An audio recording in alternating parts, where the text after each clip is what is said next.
11 April रोजी स्थानिक गुन्हे शाखेचे पथक पोलीस अधीक्षक चंद्रपूर यांच्या आदेशाने पोलीस स्टेशन बल्लारशा हद्दीत पेट्रोलिंग करीत असताना बल्लारशा पेपर मिलच्या मागे वर्धा नदीच्या काठी निखिल रणदिवे राहणार बल्लारशा हा इसम काही इसमांना सोबत घेऊन 52 तास पत्त्याचा कटपत्त्याचा जुगार खेळत असल्याची गोपनीय बातमीदारांकडून मिळालेल्या माहितीवरून सदर ठिकाणी स्थानिक गुन्हे शाखेचे पथकाने सापळा रचून छापा मारला।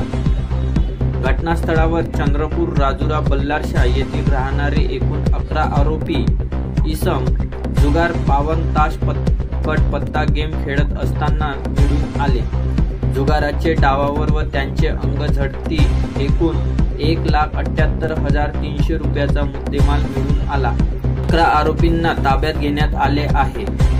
पुढील तपास पोलीस स्टेशन बल्लारशा करीत आहे।